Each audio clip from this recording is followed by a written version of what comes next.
By Richard Moss, 241,017 article The Haunted Ledger, now residing at Preston Manor in Brighton. Copyright Royal Pavilion and Museums, Brighton Hove. A family in Kent donated this haunted book to Brighton's most haunted house, Preston Manor, in 2015 after being plagued by spectral visions and ghostly visitations.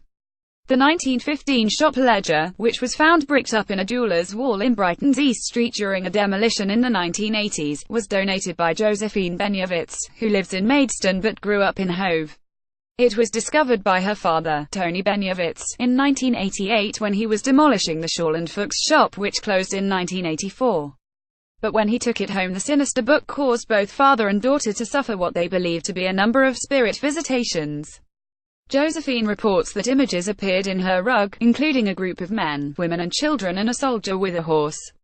She says that one of the spirits told her that the ledger must be returned to Brighton for the centenary of its first entry, in December 1915, prompting a call to the city's spookiest site, Preston Manor.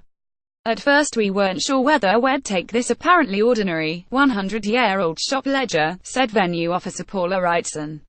But the family impressed on us quite how scared they were of having the book in the keeping. When I had a phone conversation with Josephine, she seemed petrified. The book contained seemingly ordinary entries listing the jewelry sold from the shop, which used to occupy a row of shop fronts in central Brighton.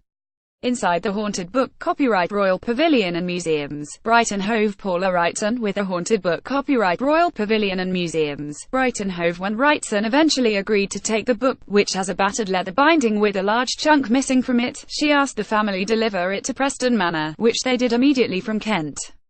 It sat on my desk for a couple of weeks, she added. During that time I had a meeting with a spiritual medium who was taking part in an event here, and she said she felt the book had bad things emanating from it.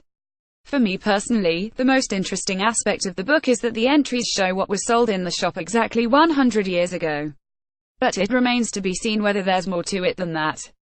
Preston Manor has its fair share of ghosts and a reputation for spectral activity and unexplained phenomena dating back to its days as a private home in the early Victorian period.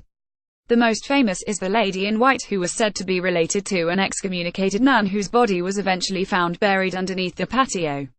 A grey lady is also said to glide down the stairs and disappear into the wall, while over the years hands, bodies and unexplained visitations and whisperings have been experienced by staff and visitors alike.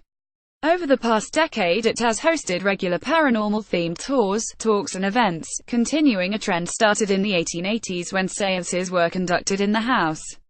Is there a clue in the ledger entries? Entries for Tuesday, December 7, 1915. Miss Baines, 4 Madeira Villas, brown antique cabinet frame, 86 8s and 6d. Miss H. Butler, writing indecipherable, 29. Miss Fanshawe, silk at blotter and case, 26.